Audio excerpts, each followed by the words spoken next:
He's a Baltimore cop. He's retired 6 years now. What's up, Timmy? What's What's up, up, brother? How you Dwayne? doing? It's I'm good to doing see good, you, man. man. It's good to be here, dog. It's good. Always good to see you, man. I got a drink. I'm ready to go. Let's talk some shit. Yeah, tonight's the first time I'm in a while that I'm not drinking, and that'll Oh, tell you. boy. Too No, bad. that'll tell you how much I need a break. Like my liver's like, yo, really? You need just Really? give us a day, man. Give us a moment. Let me regroup. Yeah, yeah. I started taking milk thistle. You know what that is? No, what is that? It's supposed to be for your liver. It kind of sort of I don't know what it does, but it helps your liver. Your Okay. liver. Oh, Well, really? your liver Okay. probably needs it all the years that you was on the job, drinking on the job at the same time. So you Exactly. probably, Yeah. I didn't do too many drinking days on the job. uh-huh. No, I it remember was one. weed for me. It Oh, was weed really? for you. It was weed for Yeah, me. yeah. All We confiscated weed. Confiscated weed is the confiscated best. weed. It tastes so much better. So smooth. You say that free weed tasted a That whole free lot weed. better. Oh my god. That free 99 weed is the best. He go home, he be unwinding. Oh Damn, my. that's a motherfucker today. That's seriously. It'd be a kilo of cocaine, a kilo of weed when I go to court. It's 2 bags left. It's too bad. That's I'm what telling somebody you, the told me one day. misdemeanor. They told me one day, they say, why you like being a police officer? I said, man, I love the tips. I love the tips. The tips? The tips that you get?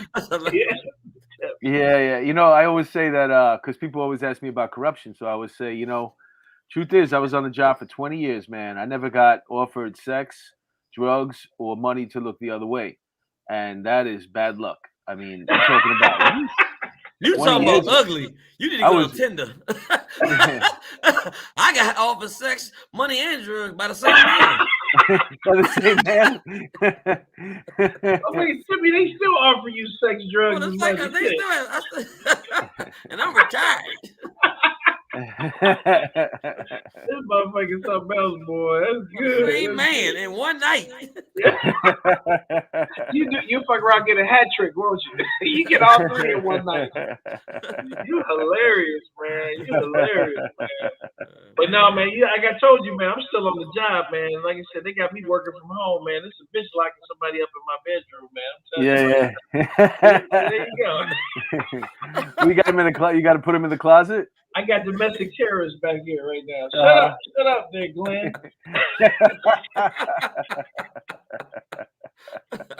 You got him cuffed. You got him cuffed in the closet. Yeah, silly, man. I like Larry, that, you a state trooper with a take-home car and you home. That's some bullshit. I'm at the house, man. That's I some ain't bullshit. Man, You I ain't wasting the doing state's jack. money. You wasting state's money. You home with a take-home car. That's I bullshit. know that's right. My take home car is an Escalade, player. Oh damn, it escalated.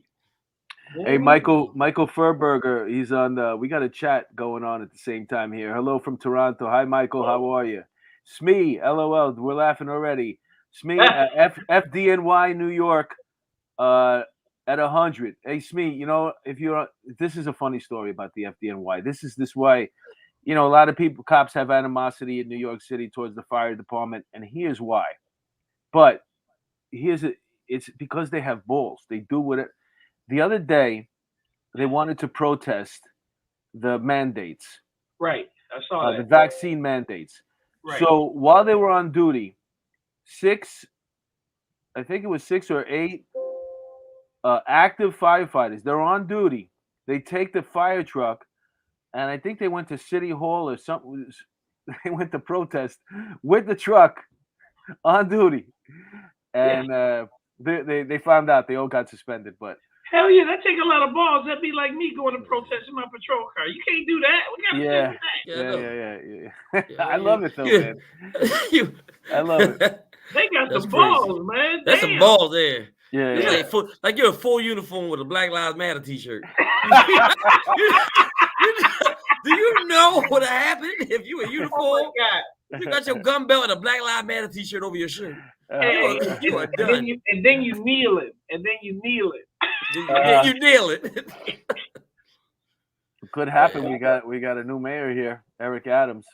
He just got voted he used to be so. on the job. Did you know him? We were on the job at the same time. I never had the Okay. pleasure of meeting him, but he rose to the rank of captain here.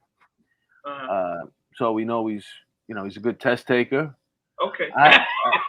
You good test taking, damn. Well, just so there's a level of intelligence there. Listen, nobody could be as bad as the last mayor that we had. Okay. So we're starting from there. Yeah, people do not like that De Blasio, man. God damn. Yeah, he has a different vision for the world, and the way it should be. I don't know who agrees with him on it too. Anyway, but this guy, at least he knows what crime is. Yeah. But you know what's funny about it? You can't find his like if you go put my name in online, you could see my history as a police officer. Not the amount of arrests that I made, but the CCRB, the civilian complaints that I got, which was none really. I was a subject in 2 or 3, not the subject, the witness. But all of them like unfounded, and I was never the subject of one. Fucking snitch. But go ahead. All the years of the police ball, you was a fucking snitch. Ain't how many complaints I got? You ain't doing your job. You ain't get complaints. You fucking lazy snitch. You are not doing your damn job. I got doing your job. Look, I had at least 5 or 6 IAs. We call them IAs. Exactly. He got complaints from the kitchen, and he in the kitchen. And you ain't getting I'm working from the house getting complaints. Shit, what the hell you talking about? Well, I mean, I like to chalk it up to the fact that I treated people with respect, but man, that shit doesn't matter. Come in Baltimore City with that respect shit, see what you get. Well, we're talking about totally different animal here. I know. That's the thing about Baltimore and a lot of these areas of Chicago as well, and I'm sure there's places in Michigan, like New York. Even your most hardened criminal in New York, if they're a real New Yorker, they may have read the New York Times today. Okay. Just on pure fucking because it was laying there on the seat in the subway before they decided to rob somebody, and they picked it up and they started looking at it. Right. But well, you guys, it's different. We read in Baltimore. It's the obituaries though. Yeah. All I couldn't read the obituary section. The Sue got shot. Sue is next. Bebo. Did you push a patrol car for the full 23 or what? No. I was in all types of units, drug units. My last assignment was 1 apprehension task force. Okay, so all right. It was called Officer After the Fact. Fuck all that testifying and snitching like Mark. I was after the fact. They was already snitched on when I got it. I was already snitched on. I was already done. How did that work? What is that after the? What do you mean? What do you do? After the fact. That's when I showed up. When somebody got locked up, then I would come. You would come after they call me Officer After the Fact. That's what I would come. When I am saying before we got him, I'm like, I'm on the way. I'm on the way. We already got him. I'm on the way. I'm gonna come after the wagon. That's how slow I was. That's how slow you was. I want to make sure he was secure. My uncle was on the job before me. So you was like the court officer or something? Or, I just come after the fact. That's all. He's funny, man. He's hilarious. I can see this motherfucker working undercover, man, down there. I was for years, man. I can see that. I can see that. You probably had him rolling while you was buying crack from their crazy ass. Oh yeah. I hated the undercover shit. Did you have a stick that? Because I used to know some undercovers, and they had the beer. Some guy had the beer can. The other guy used to rub some shit on his face and. No, I would just actually do crack in front of him. I had to make him. He said I had to do crack. Yeah, I actually got addicted. I was in rehab for 2 months. I actually got addicted. No, you didn't. Stop. I had to do crack, man. Look, in Baltimore, they sniff you out, so you got to do crack in front of them. You have to. No, you don't. He's funny. I'm joking. It was heroin. It was heroin. Man, no, it was heroin. I was buying some crack from this guy once when I was working undercover, man. The motherfucker, he put the pipe in the car while we was driving to start getting. I tried to put my head out the window. I was like, man, do not fire that shit up in the car here right now. He's like, he's sucking on that glass dick. I was trying my best not to smell that shit, man. Hell no, man. That shit smells horrible. You don't smell crack. That's one thing I would say. If you ever smell crack, You'll never forget that smell. You never forget. It's got that shit is nasty, like acidy kind of smell, right? You can't get it out of your mouth. You know. Dust. Smells like. You ever smell angel dust? It smells like embalming fluid. Oh yeah. No, I never smell. That's horrible. White. Nah, Baltimore. That's a horrible. We in Baltimore. That's white shit. We don't do the white shit. That's white drugs. Well, PCP. Look at James Brown. James Brown was hooked on PCP. So he's with a lot of white girls. They're like, come on. I'm in Baltimore. We don't know what fucking PCP is. What the fuck is PCP? We don't do no PCP in Baltimore. We don't know how to make that shit. I like him, man. We look. You go. I'm gonna talk to Timmy, man. I don't know how to make that PCP shit. That's that white shit. That's that shit. Every time a white person house blow up, you know what it was. Making meth or PCP. Meth. Yeah. Oh, that meth shit ain't no joke. That's another smell. That's horrible. You ever smell meth? Meth smells horrible. I never smelled meth. Yeah, that's bad. Horrible. Well, we got that real bad here in Michigan. Them motherfuckers, they look like the Walking Dead and shit with that like zombies and shit. That shit is bad. Yeah. But yeah. But we don't have that much of a meth problem here in the city. It's more like when you get out in the boroughs and the suburbs, right? Further north or out down, past the city. We're civilized over here. We don't smoke. Well, I understand something. Somebody broke it down to me about New York. See, Baltimore has a bad. They sell more heroin on one street that I used to work at than anywhere in the country. We got a heroin problem like you want to believe. Yeah, we do. We have the worst heroin problem in the country. Wow. New York is a crack problem, and the difference is crack is a functional drug. They still can work on crack and make money. When you're on heroin, you can't make any money. So you got to rob, you got to steal, you got to do everything, and that's why the crime in Baltimore is worse than a lot of other places because of heroin. Heroin is debilitating. You can't do nothing. You can't work. Man. But crack is work all the time. You know what I mean? And they can still make their own money. That's the difference. Well, the only thing I know about Baltimore, I mean to cut you off, Mark, but the only thing I know about Baltimore, you tell me, Mark, if you know about this shit, is that damn that show, man. What was on HBO, man? The Wire. The Wire. Man, look, all them areas I worked on shit, that was the suburbs. Y'all ain't seen the real shit. When y'all saw The Wire, I was like, it's terrible. I was like, that's nice. Compared to the shit I say, that shit was nice. No shit. Yeah. I have that vision whenever I think of The Wire coming through the courtyard. Yeah. That's why he's working. The poor guy that died, Michael. Michael Williams. Well, when he takes the. Yeah, he played Omar. He played Omar. Yeah, he's walking through there, and everybody's like, "Oh shit, here comes Omar!" And then he just opens the trench coat, and then he takes out that sawed-off shotgun. Yeah. Oh man, I never get that vision out of my head. Yeah, that's based on a real character, man. Believe it or not. Oh, really? That's what I heard. Yeah, it was a real guy, man. It was just like that. This guy was scary. He would kill. Every time you see him, the whole neighborhood would run. He would run. That man would run. Yeah, he was just like that, man. It was in that same area, in that same courtyard. Wow. You know.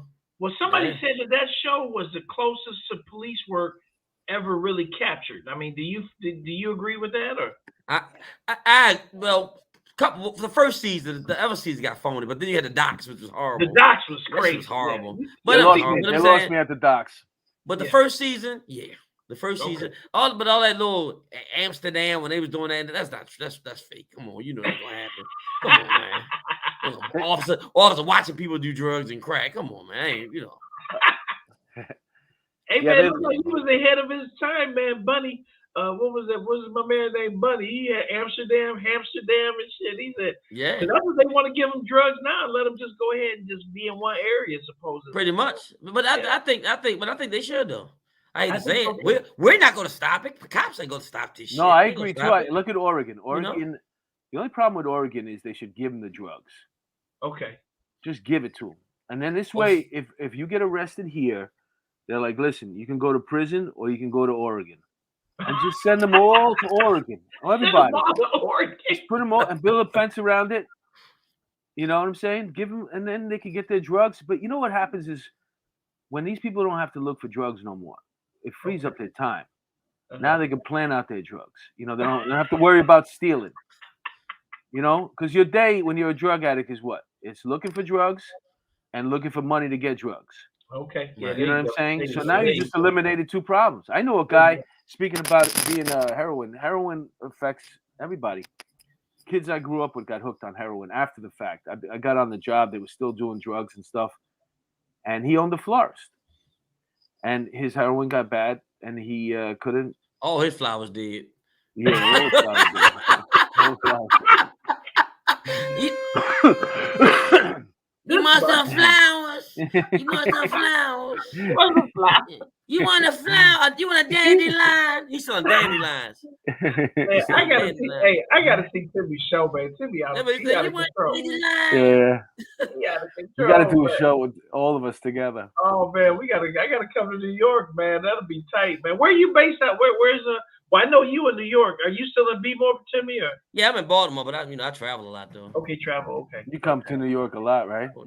Yeah. You come to New York? Hold on. Somebody breaking in the house. Somebody like, you got some crack in there? They looking at the podcast. Right. Your family don't know. They don't know what a podcast is. Right. I think your prisoner just got out. He's looking for something in the kitchen. Right. Wouldn't that be funny? Wouldn't that be funny if somebody just came out of the closet, like just walked right behind you, went in the kitchen with one cuff on? Right. Yeah, that'd be hilarious, wouldn't it? Yeah. Well, you stay your ass in there, Glenn. Don't come out. So anyway, right. Y'all funny, man. So y'all did shows together, Mark, you and Timmy? I'm pretty sure we did. I forget because Timmy comes to New York. We did one in New York before. Yeah, I met you a long time Timmy ago comes to New York often. Yeah, I'm actually back there like the 18th. I'll be in New York. I'm actually going to leave. I got some show with Ray DeJean. Oh yeah, right. Yeah. Then I got a show. I'm leaving this week for the cruise for Tom joining the cruise for 8 days doing the show. Oh man, that'd be really? Yeah, oh wow, no shit. Yeah. So y'all do it. So you do it? Do you do any cruises, Mark? Or? No, I don't. I'm a landlubber, man. Right. I went on a cruise once, man. I get seasick. I've done shows that like boat rides, and even then, man, you know what sucks? You bomb on a boat, man. There's really nowhere to go. I was on the top deck. People still coming up there. Basically, like, leave me alone. You done. Leave me alone. Get out of here. Yeah, you ever bomb and just look at the water like, just end it right here. I'm looking at the shore. We were like, for some reason, we were parked. We just parked the boat, and everybody's partying. I'm upstairs. And I'm like, why can't we just go back to the shore so I can get off this boat and just get And it was like 2 hours up there. It was cold. It was the summer, but I just had like a t-shirt on. It was getting windy. I couldn't go downstairs because I bombed bad. He said bomb bad. Did you bomb bad? Well, that particular that was I can say that was a good bomb. Yeah, we don't call it bombing. We call it learning experience, man. Yeah, is that what you call it? We call it your ass ain't getting paid. No funny, no money. That's what we call it. No funny, no money. I ain't heard that. I still get paid. Yeah, man. But that time cruise, that'd be tight, man. That'd be real. 8 days. That's all right. Hold on 1 second. Mike Cologne, MC Audio. If Homicide was on HBO instead of NBC, it would be the greatest show of all time. You guys are fans of Homicide? Oh yeah, Homicide was great. Homicide was a damn good show. Homicide was a damn good show. Yep. But I'm telling you, the show though was The Wire though, man. That was the damn show. It was real. I give it that. But you know what? If you want to look at comedies like Barney Miller was the closest thing you come to a Detective Squad. Oh yeah, down in New York. Barney Miller was. It had all the characters in there. Harris was the writer. Right. But we losing folks that they don't have no idea who the fuck Barney Miller is, man. No, they don't. No, it's on there. It's on TV, and I don't care. Listen, do your homework. Do your homework. You say do your homework. You know what I'm saying? Learn your TV. Learn your TV. Scott Wagner, Detective Spanish Harlem. I don't know what that. He writes The Wire. He's a big fan of The Wire. Yep. The Wire had a lot of. That first season was crazy. That first season. It was amazing, man. It was amazing. Well, my guy on there, man, is a Wendell Pierce. Bunk, man. That's my dude, man. And I heard that was based on a real character as well. I wasn't really sure about that, but I think I've heard that as well. As a homicide detective, he's just a hell of an actor, though. Wendell Pierce, man. Wendell Pierce is a hell of an actor. We lost. This guy got killed. Alpo. They made a movie about him. Yeah. Paid in full. He was in witness protection. He came out. Is that what happened? Yeah, he was a witness protection. He was a snitch. I mean, he killed a lot of people. Killed his best friend. And a whole bunch of other. Yeah, he killed his best friend. The movie paid in full, and he was on witness protection. And this fool decides he wants to just ride around in the same area they protecting him from. Wow. Yeah, you know what? It's that witness protection. It doesn't work on just the basis of just the basic level. It's because you're talking about people that are high profile people. Usually, they want to stick out in the crowd. They're bigger than life, and now you're going to put them in the middle of nowhere and ask them to blend in. Yeah, and they could do well, first of all, he's in the same area that he killed. Yeah, he didn't go nowhere. That's the he wasn't. He was somewhere else. He decided to come back. Oh, is that right? He came back. Yes. Okay. He came back. So I mean, my thing is, what make you think he wasn't going to get killed? Yeah, and they shot his ass up in the car. And then I just heard on Sirius Radio this morning that I guess the car that he got shot up in was sitting right in front of the precinct that was doing the investigation, just sitting there. It wasn't like in an impound or evidence or nothing. It was just sitting there in front of the fucking precinct. You mean after the fact? Yeah, after the fact. Well, that's what they do after they do the whatever they do to get evidence of it off the car. Mm-hmm. Then they put it there until the tow truck comes and brings it, to the pound. But if you go to any precinct in the city, there's all the cars that surround it in that area. They're there for a couple of days, right? Until the tow truck picks it up and brings it to the pound. Yeah, some people said they seen it and they were about to take some pictures of it, but they didn't want that energy. That's crazy, man. I heard about that today, man. I heard about that. He got shot and then he drove off throwing drugs out the window. Wow. Like even that, like if I'm walking down the street right now and I look down and there's like 50 bags of weed or whatever, crack, whatever. I think I'm gonna keep walking. Well, I'm gonna pick them up and I'm gonna turn them into an officer as soon as I see him. Of course you are. You're a fucking snitch. We established that at the beginning of the show. We established that, didn't we, Timmy? So first of all, if you retired, you see drugs, you would pick them up. Yeah, take them home with me. Yeah. Yeah, right. I'm like, what am I gonna do with him? Don't walk past him. I don't see shit no more. I know. I don't see nothing. I'm still on the job. I don't see shit. I don't see a goddamn. I'm done with that shit. I'm done. I'm done. Somebody got a good. He probably, who knows how much he probably had on him, but somebody walked past that car and was like, "Oh shit!" and just scooped it up and took off. Wow! But he got shot a few times and drove off. Yeah, he got shot in the head too because they said he used to wear body armor, so somebody knew. Somebody knew. They waited him out. No shit. Wow. They shot him in the head. Yeah, they waited him out. Alpo. Well, first of all, that's a real fucked up name after dog food. I don't think I would want to. I don't want to be known. My rap name is Alpo or motherfucking Kibbles and Bits. You know what I'm saying? Yeah, but they like I said, if you see the movie, him and his best friend, something to do with money, like $100,000, he actually ended up killing his best friend. God damn. CRP. What is the most dangerous undercover you have all been in? Oh, I got a good one. Go ahead. I got a good one. Well, so what happened was I got asked to work undercover right out of the academy, and so right out of the academy, man, like I graduated on a Thursday.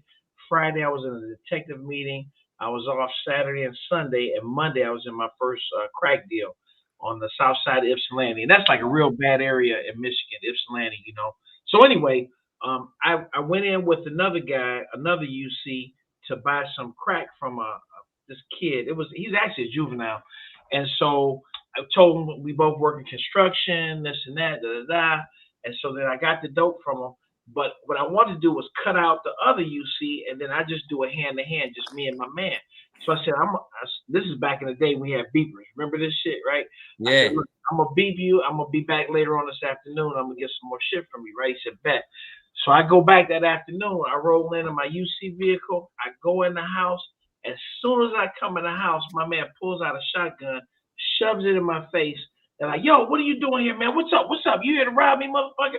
I was like, yo, dog, I'm just here to get a little bit, man. I was here earlier. I work construction for Romans. I talk so fast. And he said, oh, yeah, I remember you. Then he puts it down. I give him $60. I get a couple rocks of crack. I'm out of that house in like 3 minutes. You know how surveillance, they track you when you go in, put the time in. And then the timeout, they said that was the fastest they ever seen anybody go into. So I was about to shit my pants. Man, that shotgun looked that big in my face, right? Oh yeah, I'm sure it did. So I got out. I was like, "Motherfucker got a gun. The motherfucker got a shotgun." But you know, when you black and you get excited and scared, you go up about 8 octaves. Eight octaves, yeah. I'm like, "He got a gun. He got a gun." Dog. How about you? Well, Timmy, I'm my sure last day. No. What happened to me was pretty much I did a deal, whatever, but I couldn't wait for my partners, and I should have. And what I did is I ran to get the guy. He was outside, and while I'm fighting with him, I see my partner screaming and yelling. Didn't realize there was a guy behind me with a gun to the back of my head. So, they got him and got me, but I didn't even see the gun. Ooh. That's So I was pretty much like, I did 6 more months. I was like, I'm done. You know what I mean? You done with that shit, right? Well, he didn't see that I was a police officer because my badge had fell. But then while I was fighting him, somebody recognized me, was like, he a cop. And I'm like, I'm still fighting. So my partner said, man, you had a gun to the back of your head. I was like, I'm done. Yeah, I never did any. Was he a cop that had the gun to the back of your head? No, it was the guy's partner. It was me. It was one guy selling the drugs, one guy watching everybody, make sure they weren't robbing them. It was like a drug line. Gotcha. So when I bought the drugs, I couldn't wait. So I grabbed him, and the next thing I'm fighting. That was it. How about you, Mark? Did you do something? Yeah, I never did any. I got a paper cut. I'm 6'4". Snitching. I was probably 255 at the time, without no fat on me, so nobody was selling me drugs unless it was came in protein shakes back then. You look like fucking Mark Anthony. Who the fuck would sell you drugs? I know. I weigh. Like Jennifer Lopez's ex-husband. Who the fuck would sell you drugs? Ain't no way where I sell your goddamn Mark Anthony probably weighs about 140 pounds soaking wet. When I was on the job, I was competing in bodybuilding contests when I was on the job. No, you like a fucking ex-NBA player. Nobody will fucking sell you drugs. I'm 6'4". Giannis. Right, I still wear 250 right now. I still weigh 250. Oh, really? Yeah. So nobody's selling me drugs. He said, "Hey Timmy," he told me earlier he don't like to go on the train because everybody want him to take care of the business when somebody act a fool on the train because he's 6'4", 250. Yeah. As soon as I get on the train, man, everybody, thank God somebody's here to help us. I'm like, I'm not helping you. I'm just gonna look over here right now. No way. There's nothing over here. What is it about New York? Everybody get on the train and this shit happens on the train. Well, that's where all you see. There are a lot of people off the meds over here. I don't know where you guys work, but we have this the no bail anymore. So with the no bail, they just letting people go. So nobody going through the system. You're getting a desk appearance ticket for almost everything.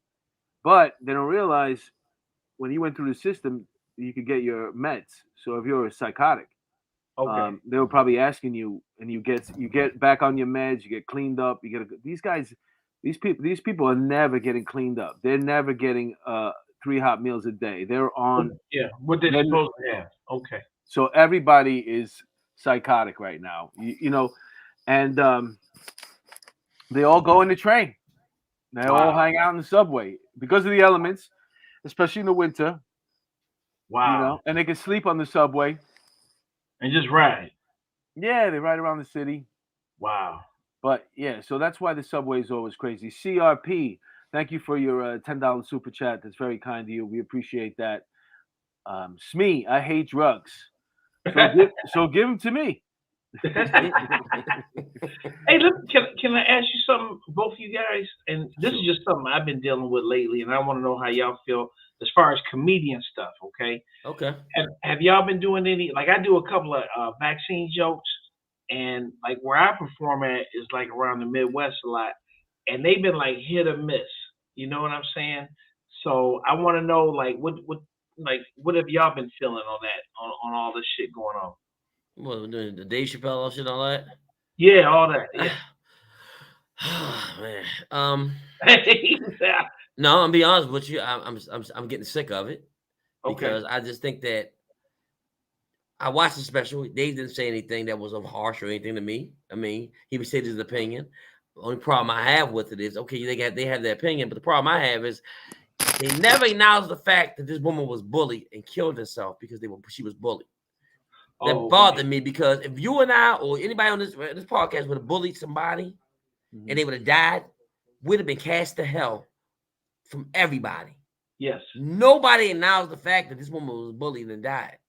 Yeah. And that was his friend. Yeah. Right. But I'm just saying, nobody acknowledged the fact that this person was bullied. Yeah. Yeah. Because they went after her, right? Did you see the special, Mark? Yeah. There's 45 minutes of transgender jokes there. So if you like transgender jokes, you're gonna love this special. Yeah. There's a lot of Ryan Investigative Group. Thanks for the $5 super chat. Yeah, there's a lot of transgender jokes. But you know what though? Whether they're whatever, the intention is to just keep the conversation going. Right. And they're trying to poke the bear. You know what I'm saying? Who are the bears? Well, Dave Chappelle is a bear. These people with such a huge fan base. They can't get you, they're gonna get your friends. Same thing with Joe Rogan. And then the two guys team up together to do a comedy tour. Now you like basically throw it in people's faces. They're never gonna take these people's money away. They're never gonna stop Dave Chappelle from selling out, because Dave Chappelle has a black fan base. Now it's not even that. Now, I'm gonna tell you about it. Now, the reason they'll never take anything from Dave Chappelle, because somebody said it the other day. He's not connected to anything. Yeah, he doesn't have any sponsors, no brands, anything. What can you take from Dave Chappelle? Absolutely. Oh yeah, well nothing. and plus he's independently wealthy right now. That's right, exactly. So that's what I'm saying. You got nothing to lose. And Netflix is not going to. You think Netflix is going to give rid of their cash cow to please people? Not going to happen. Yeah, but his deal is done with them. What they don't want to do is kill the value of these specials. Okay. You know what I'm saying? Because I don't know what they plan to do with them in the future. I mean, they're going to stay on the platform, and they are spectacular as far as I'm concerned. I mean, that's my dude, man. I love all of those specials. You know what I'm saying? Right. And I think the fact that he's being as fearless as he is, I respect that, number one. And number two, as a comedian, I think we should be able to get out here and say what we want to say. You know what I'm saying? So my biggest question is, how has it been for y'all out there working? I know I speak my mind while I'm out there. You know, I let them know. I mean, and I don't really give a shit. I mean, you ain't gonna cancel me because I ain't got shit to be canceled for. But I just wonder if have any of you guys experienced any of that? I mean, yeah. I mean, of course, I do a lot of shows around the country, and of course, I got a lot of times I get subject matter that I can't talk about. You know, they'll tell you certain things you can't say and what you can't. You know what I mean? They'll do that. Right. You know what I mean? They will. Now these clubs and stuff will censor you. Okay. And these these promoters and stuff will censor you. Say, hey, don't go there. Don't say this. Don't say that. Don't, they will censor you. You know. I haven't had a problem yet. Well, nobody told me what I could say and what can't. Not in one place yet. But then again, I don't really travel that far out. I do Connecticut. I do. I'm over here on the East Coast over here. So there's plenty of comedy without ever having to. I do go. Like I went to Michigan, but. And you had a hell of a show there because you did a show for all the cops. I got to get you on that show, Timmy. I got to get you. Great. They love him. Yeah. Dude, let me tell you, the biggest problem is this, and I had it with the transgenders. Okay, do you know if they would have never said anything about it at all, it would have just went away? Right. So much shit happened in this world that something is only good for like a day or two and it's over. Right. Yeah, but we got to keep it going. We don't. What do we have to keep going? My thing is, Dave made a good point on that thing called stunting. He said, "I said what I said. I heard what you said. What more is there to talk about?" Right. Yeah. There's nothing else. Yeah. But it's just a question of keeping the topic out there, keeping what topic? The conversation out there. What conversation, Mark? What are we talking about? Listen, it's free publicity for the LGBTQ community. They're always pushing. They're always pushing. They have an agenda, and they want to keep the conversation out there, and they just want to keep talking about it constantly. Like you said, the special's out there. It's done. Anybody who is going to see it has probably seen it already. Right. They're not, the number of so far, thank God, we haven't had any incidents. It hasn't provoked any incidents. We're not going to have any incidents. I know it. You know it. What pissed me off about it, that special is not going to make somebody against the transgender community even angrier. It wasn't even, they act like people going to, because of Dave's special, they will get attacked.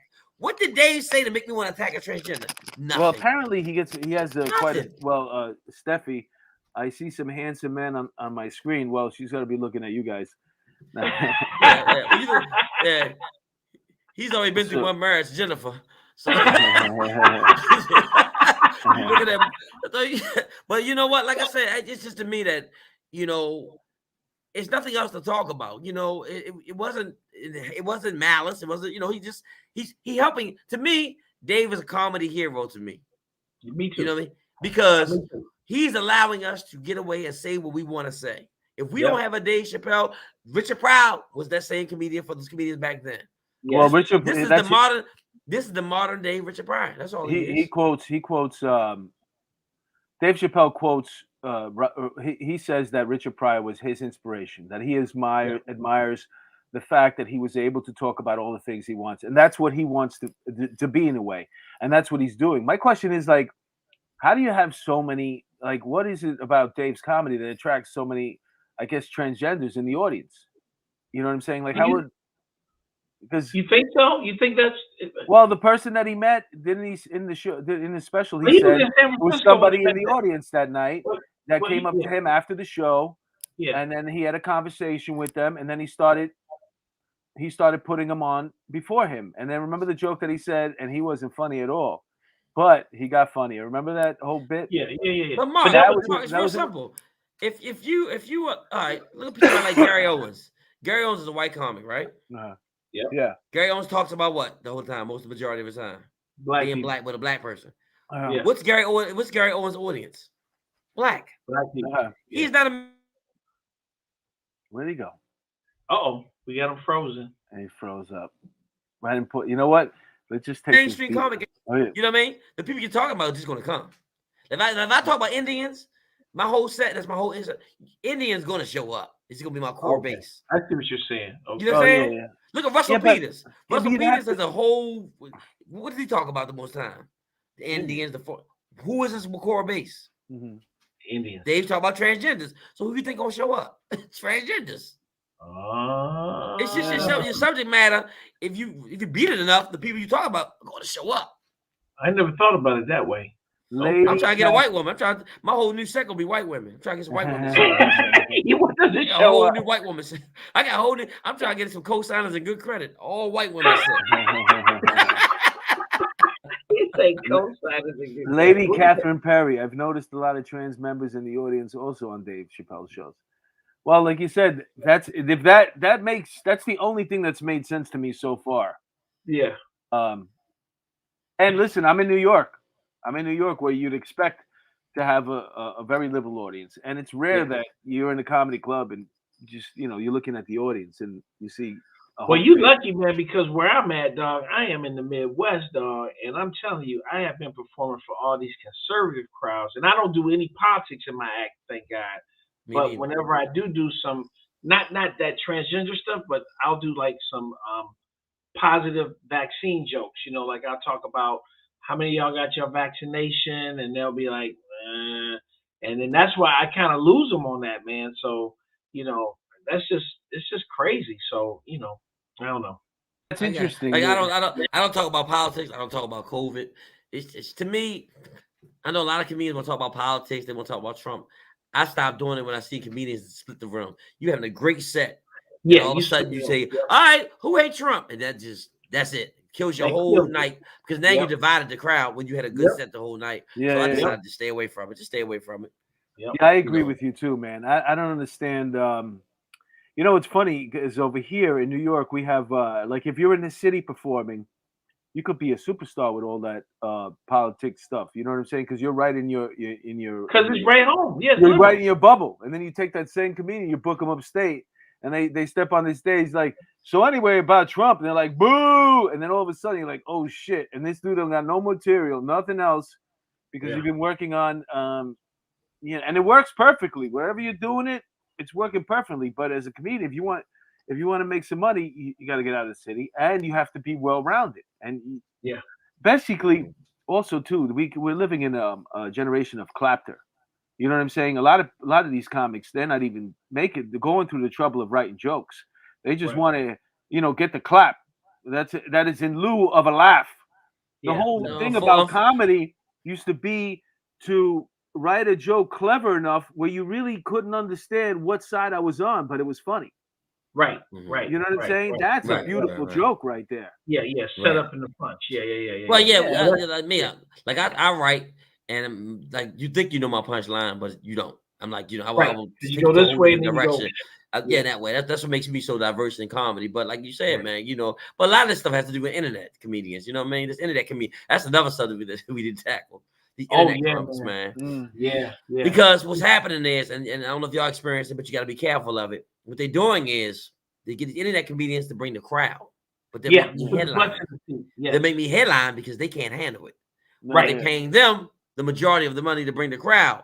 But I'm the last comedian, and if anybody knows, the headliner is the hardest position of any show. Yes, but absolutely. What they do is use him to bring the crowd. He'll do 6 minutes and get paid thousands of dollars, and they'll pay me hardly nothing to headline.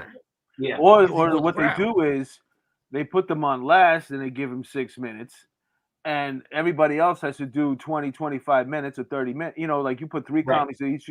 Hey, you guys, you all right with doing 30? Like 30?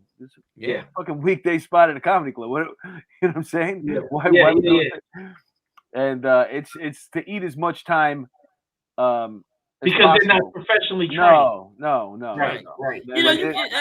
I don't know about you guys. Like me, it was a progression of comedy. I was an MC for years. Then I was a teacher for years. Then I became a solid headliner. It's a progression. Now they just do all these little videos, whatever, and you're an instant headliner. You cannot you cannot do that. Yeah. Well, you cannot be an instant headliner. You can't do it. I mean, you can say you are, but you really aren't. Right. Headliners at least 45 to an hour to be a headliner at a comedy club. Oh, hell yeah. I do it every weekend. I know exactly. We're getting quite a bit of people here. Shout out Earned Karma. Shout out Norm McDonald, one of the best to ever do it. And then Mike Cologne, MC Audio. Norm's OJ jokes were legendary. That's yes. It's also what got him fired from SNL. Because every week he'd start off with a great OJ joke. Because that OJ situation lasted over a year between the killing and the time the trial was done and all this in between there. That was jokes every week. Oh man, yep. Yeah. No, who did I work with one time, man? I worked with him and they had me. He's a big internet guy, black dude. You know who I'm talking about, Tim. He got a lot of videos. What's my man's name? Country Wayne, was it? No. Yeah, Wayne, Country Wayne. Country Wayne. Country Wayne. Now, I will give it to Country Wayne. I did a casino with him once, and they said they wanted a strong comic in front of him. You know what I'm saying? Because he brings the crowd, just like you were saying. But let me tell you something, man. He did a strong headline set. He's a headline, but he's a comic though. He's a comic. But I didn't think he was before because he told me he had worked at it to get to that point.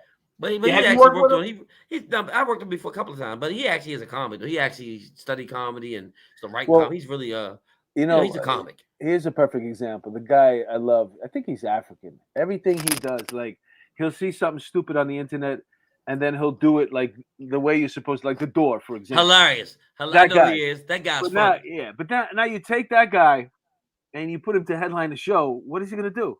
Oh yeah. Hilarious sketches. Don't get me wrong, but I'm just saying that's exactly what we're talking about. Maybe if he had an act, God bless him. Maybe he does. I don't know, but that's the type of situation we're talking about. Let me tell you something. I tell all these internet all internet people, stand up is a whole different beast. Ain't no cut, ain't no edit, none of that shit. When you on stage, it is you, a mic, and the audience. Yes, right. It's a different art form. I've seen a lot of people who are decent stand-ups, and their sketches are, not that great, and vice versa. Guys that are doing really good sketches, and their stand-up sucks. So I love when a comedian going down here when they start asking questions. So where do you work? How long y'all been together? This shit go down in flames. Start asking questions. So y'all just fucking, huh? Now my favorite one is when they say, "So what else is going on?" Oh yeah. So what do y'all want to talk about? You hear that shit? So what do y'all want to talk about? Because obviously everything I've been saying is not your cup of tea. Oh my God, That I'm is like, great. I just yell out, your ass getting off stage. Give yourself the light.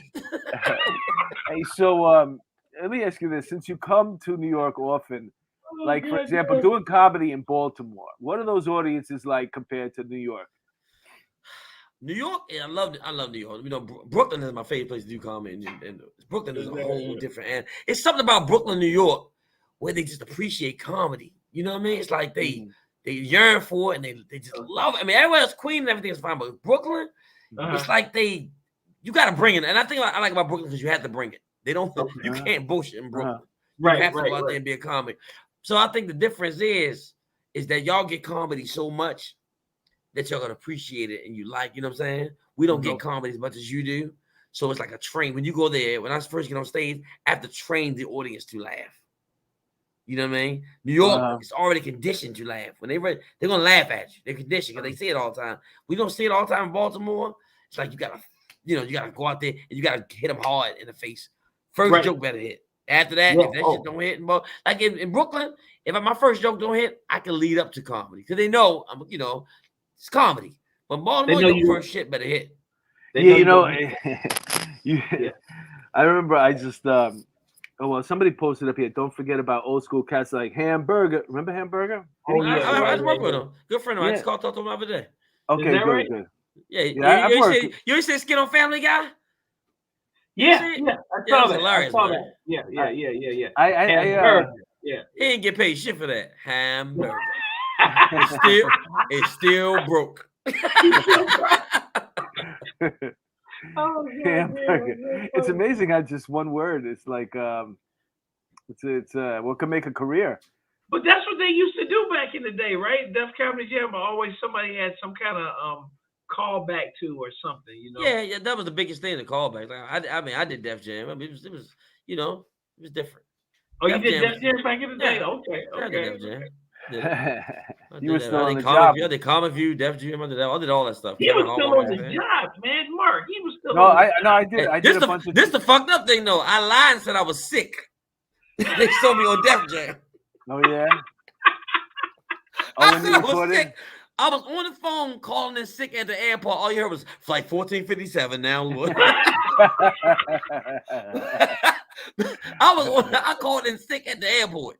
Oh my God. What? This brings up something interesting that you said that because I remember I was going to ask you guys about an incident that happened. Like, if you ever get recognized doing comedy, but they remember you from being a cop, like I was a detective, so I was I must have been investigating this grand larceny. A female got her purse stolen from a bar, and there was a bunch of credit cards and stuff like that. It wasn't a big caper or anything like that. But one night I'm getting off, I'm done with my spot. I'm early in comedy. Mark, I just want to let you know you have the most uninteresting fucking cop stories I've ever heard. Why the fuck is a cop? You should have been a fucking bank teller. This shit is ridiculous. You are fucking depressing as a cop. I got. God damn. Not one bullet hole in me. No fucking nice Larson ever. You 6'4", 240, a muscular motherfucker pushing paper. You fucking bitch. I hate you, Mark. You're just jealous, man. You're just jealous. Buying crack. Damn. You're buying crack in Baltimore. We done bought crack, got shot at your ass investigating a purse. Yo, if I was in The Wire, I'd be the one listening to The Wire. You be the one. I'd be the one inside like this. I think he's going in now. Yeah, he's going in. You know we call a purse snatch in Baltimore? Be safe, Timmy. You know a purse snatch called? We know what we call a purse snatch in Baltimore? What's that? Bitch, that's your fault. They walk away. I lost my. Say that again, man. I lost my whole. I said, you know, we call a purse snatch in Baltimore. Right. Bitch, that's your fault, and walk away. That's what well, the point was she stopped. You know how you hang out at the door, especially when you're early in comedy, get your accolades. So everybody's like, "Oh, that was a good set," and I'm giving people a pound. Thank you. And then all of a sudden she goes, "How's my case working out?" I'm like, "What?" She goes, "Aren't you supposed to be working on my case?" And then I realized, oh wow, yeah, she looked familiar. I have a case on. She's like, "How you working on my case? You down here doing fucking comedy?" Yeah, like she was ignored. Like my whole life was supposed to be dedicated to finding her purse and her credit cards and stuff like that. That's hilarious. In all fairness, though, that case is still open. No, the only time I got one time I got recognized, I was in a strip club. I never told the strippers that I was a police officer. I told them I was a garbage man. And then and the chick's a stripper, we just talking. I told her I was serious, sanitation engineer, right? So a couple of weeks later, I had to take a larceny, it was a stalking complaint. Some guy, her ex-boyfriend, was looking through her skylight or something, and I went up to get some information. And then she looks at me and she says, because she told me she was a student, and then when she was in the strip club, and so I look at her and say, "You look familiar." She says, "You look familiar too." She says, "You're not no garbage man. You're the police." I said, "Bitch, you ain't a student. You ain't a student. You don't go to university." You're not a student. Yeah, that was funny. That's happening all the time, man. And then I fucked her. So that's a good scene for a movie. That's what the movie should be called. Then I fucked her. It was called Whole Comedy. Whole Comedy. Nah, man. Same thing happened to me. I liked them, but right after I did Def Comedy Jam, man, it was ridiculous in Baltimore. Everybody recognized me. Is that right? Every time I locked out somebody, man, you were funny as shit on Def Comedy Jam. But that's you see the doors go up for the goddamn central booking, all jokes stop. Is that right? I was in the car with a guy, I was driving into the station. I was just locking him up, driving into the central booking. He's laughing at Joe. You man, you funny as shit. As soon as he got the central booking, you a bitch ass motherfucker. I hate you. All jokes stopped. Did you ever get in trouble for calling in sick to go do the TV set or no? Nah, my sergeant, man, I'm gonna tell you, my sergeant was the best in the world. He was so cool. We was working New Year's Eve one night, and the comedy club we worked at was downtown where we was working at. They called because the headliner dropped out. Okay. He's like, look, man. I said, look, they want me to do a show, but I'm working. He said, no, do me a favor. Give me your gun belt. Give me your shirt and everything. Just go on with your shirt and your blue pants. Do the show and come back. When he let me do the show, made $1,000, came back, got in the car, come back on like nothing happened. He actually was like very supportive of my career. Yeah. He used to go to all my shows, man. He used to always take care of me. When I needed days off, he would cover for me. He was great. Yeah. That's how my lieutenant is. That's how my he got fired. He got fired. I did like Mark. I snitched on him. Yeah, man, you gotta stop that shit. I wasn't a snitch. Was he driving Freddie Gray? What the fuck? How you got fired? What the fuck happened, man? What the fuck, man? What you driving? That's so funny, man. Oh man. But you bring up a good point. It's like when I was on the job, I was always nervous about the job finding out that I was doing comedy. I don't know about you guys, your I had to get permission, but I got permission before acting because that was one of the loopholes. If you're in the Screen Actors Guild, it was a very simple line: Screen Actor Guild after acting. So you didn't have to because there was another line like, where are you working, what day of the week? I'm like, this shit ain't. There's no certain thing. It's another regular job, but that took care of everything. But with the stand up, I was like, but everybody helped me, man. Like you guys. Well, let me tell you, I got in trouble from a guy, no bullshit, at the Def Comedy Jam. I get a call for internal investigations, and my buddy was the major. He was like, "You ain't gonna believe this shit. We got a colonel complaining of your content on Def Comedy Jam." Oh yeah, no bullshit. Oh really? And I told him, "Do what you must, 'cause I will sue the shit out of y'all." Yep, good. And they did. My buddy was like, "You ain't gotta worry about it, because first of all, you were funny as shit, and second of all, it ain't gonna go to where I say what the hell I want. It wasn't matter. As long as don't mess with the police department." They was like, and it was before cancel culture. It was before any of that shit. All that shit. Yeah. I got a good question about cancel culture. Now, Eddie Murphy was talking about doing comedy. I put this on my page the other day. Eddie Murphy was talking about doing comedy again, right? Do you think he'll be canceled before he even start? Well, they'll go to that album. The first thing they'll do is go to opening. They'll show that first joke when he's running back and forth on the stage. About the gays? About who's looking at my ass. But people are so stupid. They can't realize it was a different time. Yeah, exactly. That's the point I'm making. Back then. That's the point I'm making. It was completely different. That stuff was funny back then, and now it's. But I think he'd be fine. I don't think so. I think they'll run back and go to the. And it's sad because we're gonna miss an icon coming back. I guarantee he wouldn't do it now. He wouldn't do it now. He wouldn't do it. Maybe he will come back. You don't think so? He said he was gonna do a set. He was working on a set. How's he gonna come back with the album that he had and then the allegations of the transgender he was messing with? No way in the world he could do it. Oh shit! Yeah, I forgot about Steffi, that. one of our in the case, why do people complain about comedy? Well, because it's a way to get attention, number one, and it's a way to control our speech. And if you want to, that's the freedom of speech is what they're trying to get away with. I mean, what freedom do we have when you supposedly they're giving you the opportunity to get your vaccine, but unless you work for the city, all of a sudden, like I can understand the military. You sign the military thing, it says your body belongs to us. Yep. Yeah. You know what I'm saying? But you don't sign that when you become a cop or a fireman. And even these frontline workers, the doctors and the nurses, the people that were out there in the beginning of this whole shit, exposing themselves all the time to not just the COVID, but other stuff. And now all of a sudden you're looking to lay off these workers right now? Come on, man. But it's only a few from what I understand. They're like 96% compliant, right? Yeah. Listen, the whole thing is shady because they just said, it was supposed to be 10,000 people that weren't going to show up for work, but right now it's 34. So what is the no? But what's the discrepancy? Because their deadline didn't come up yet. People have different. Once you put in your application for religion, which is going to get denied, or you put whatever the other cause is, I forget, it's going to get denied. That at that point on, the clock starts. Okay. But we have like 4 unions in the city that they're going to evaluate each case by case. I don't know how long that's going to take, but if they're smart, they'll drag it out, and hopefully this freaking mandate stuff will stop because January the new mayor comes in and he's probably going to get rid of these mandates if he's smart. Yeah, well, he mentioned something about he didn't like the mandates. He said something about that today. Yeah. So I think he'll get rid of them. He will, man. He'll get rid of them. Well, I'm gonna tell you right now, I don't give a shit. I got all 3. I done been shot twice, and I got the 3rd one. So you got Pfizer, Moderna, and what else? And Johnson. Johnson. I got all 3. Oh, you got that. You got that. I thought you were talking about chlamydia. My fault. I thought. Yeah. I'm sorry. I thought you had Pfizer, Moderna, and chlamydia. Let me say goodnight. Let me say goodnight to Maria Green, Mark, Timmy, Dwayne, funny guys, but must retire to bed. All right, have a good night. Have a good night. Yeah, okay. Hate speech isn't free speech. Speech is speech. You could deem it hate. Somebody might not deem it hate. Where'd he go? You split?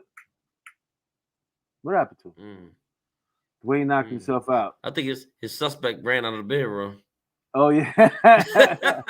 He probably had to go chase him down. Yeah, go chase the suspect. Yeah, so as far as that's the big thing right now. It's hate speech. So it's like, well, who's deeming what hate speech? Like, for example, if you want to call Dave's, because we started with this, if you want to call Dave's special hate speech, read Bill Maher's intro to last week's episode, and he explains to you what hate speech is and how it's not hate speech.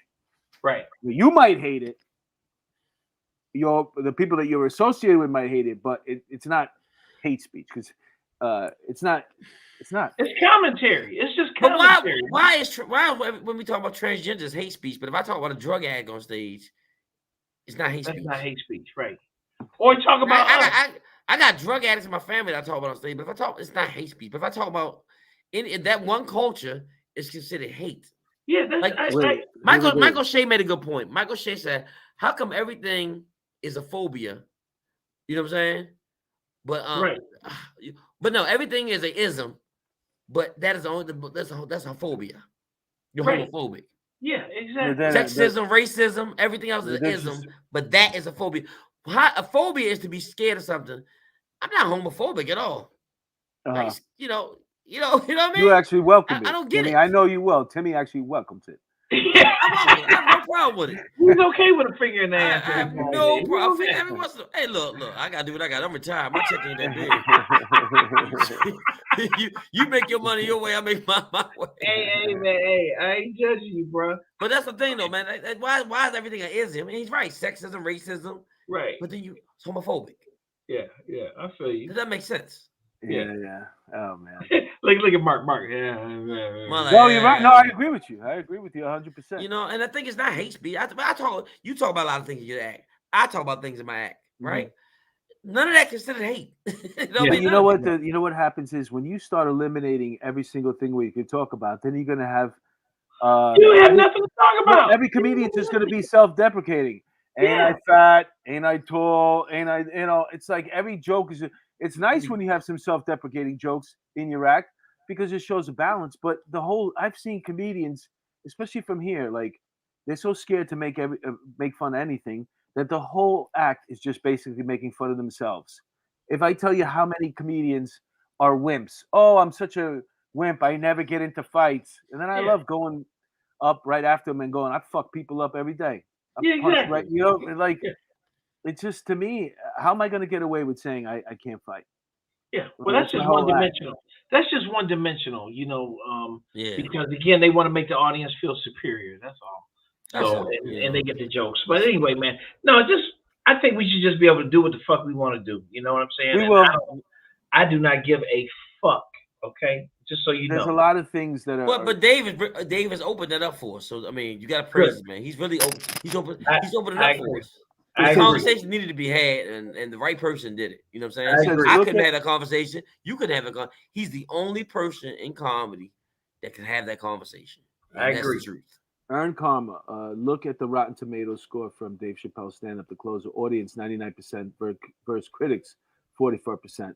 That's how you know the outrage is manufactured and pushed by MSM. I agree with you.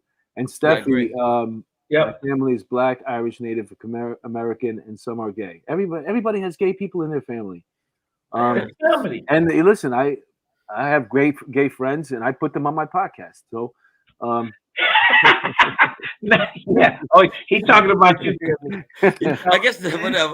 My background, all the background is just glitter.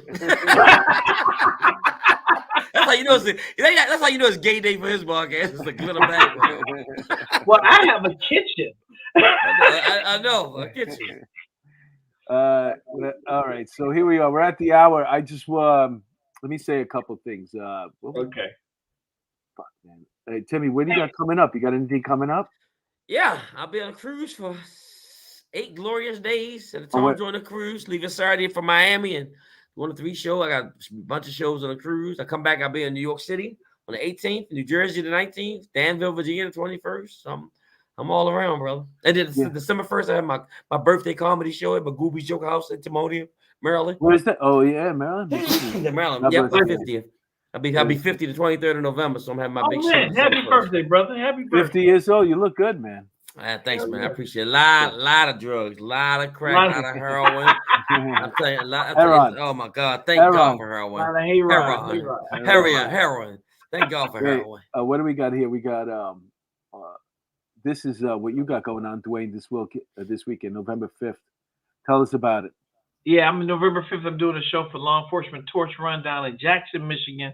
I live in Lansing, and so it's about a half an hour from here, 45 minutes. But it's going to be fun, man. It's going to be fun. I do a lot of stuff for Special Olympics. Most of my gigs are all private or fundraisers or stuff like that. I don't do a lot of club gigs. I do a lot of corporate stuff. But that one's going to be fun. That one's going to be fun tomorrow. I'm looking forward to it. And then I'm busy all week. Hey, folks, if you're in Long Island or in anywhere in the tri-state area and you want to come out this weekend and have a great time, I'm playing Governors, McGuire's. It's in Bohemia, and I'll be there Friday and Saturday night. Fridays, there's a show each night, so it's Friday's shows at 7:30 and Saturdays at 8. And hey, Mark, where the fuck did you get that picture from? You like a goddamn old porn star that stutters. What the fuck? What the fuck with that? What the hell was that goddamn Ron Jeremy picture? What the fuck was that?